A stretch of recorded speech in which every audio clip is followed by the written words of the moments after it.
Welcome to the Push It Forward podcast. I'm your host, Corey Washington, and today we dig beneath the surface of civil rights history, pop culture, and government lies.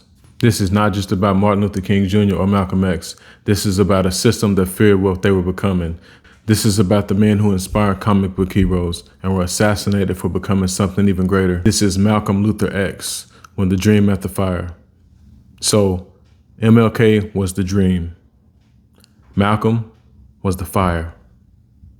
One preached integration, the other, separation and self-defense. One said, turn the other cheek. The other said, by any means necessary. They were painted as opposites, but they were fighting the same enemy. MLK believed in working within the system to change it.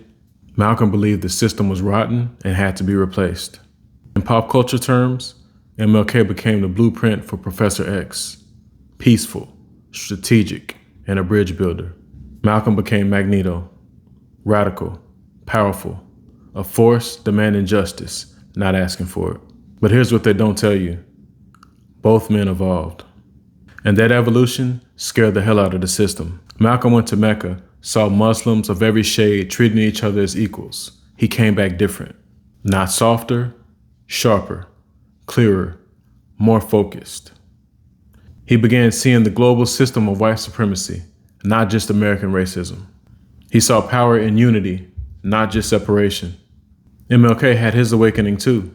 He said, I fear I may have integrated my people into a burning house. He saw through the illusion of progress. He began talking about economic justice, anti-war activism, black economic power. At that moment, they were no longer pawns, no longer safe. They were aligning. And that made them lethal to the machine. And oh no, they weren't just killed. They were executed with precision. Let's start with Malcolm. He was shot 21 times, many from close range. The official autopsy shows that several bullets entered from above and traveled downward. That means at least one shooter was above him or standing over him as he fell. That's not random, that is very tactical. Security was pulled from the Audubon ballroom just hours before. FBI informants were in the room, some close to Malcolm. They blamed the Nation of Islam, but the federal fingerprints are all over the setup. Now MLK, the US government didn't just watch him, they tried to destroy him. He was videotaped, he was wiretapped, followed, harassed. They even sent him a letter trying to get him to commit suicide. And when he started speaking out against the Vietnam War and calling for Poor People's Campaign, he became a threat to the system, not just to racism, but to capitalism and empire. And he was killed. But here's what most people don't know. In 1999, MLK's family won a civil trial to find the U.S. government liable in his assassination. That's right. The family didn't believe James Earl Ray acted alone or even pulled the trigger. What the court ruled is that the government agencies and military intelligence conspired to kill Dr. King. They blame others just like they always do, but the system did it, and they got away with it.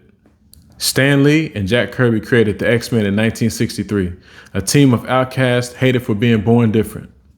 One peaceful leader, Professor X, who believed in working with humans. One militant protector, Magneto, who said enough is enough. Does that sound familiar? The parallels were clear. MLK and Malcolm. But Hollywood stripped the meaning away.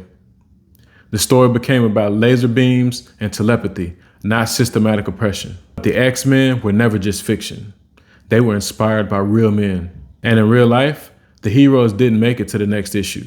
They were erased by the same hands that pretended to honor them. So what do we do with this? We tell the truth. We clear the names of the men they tried to frame. We expose the government, military, and intelligence programs like COINTELPRO. We remember that both men were assassinated while elevated, literally standing in positions of power. They were rising, so the system brought them down, but not the movement. You can silence the voice, but not the vibration. Malcolm Luther X is not just a name. It's the fusion of truth and courage. It's the dream and the fire united. And it's up to us to carry the flame forward. If this episode moved you, don't just share it, live it. Speak truth, defend truth, push truth forward. This was Malcolm Luther X, When the Dream Met the Fire. I'm Corey Washington. You listen to the Push It Forward podcast.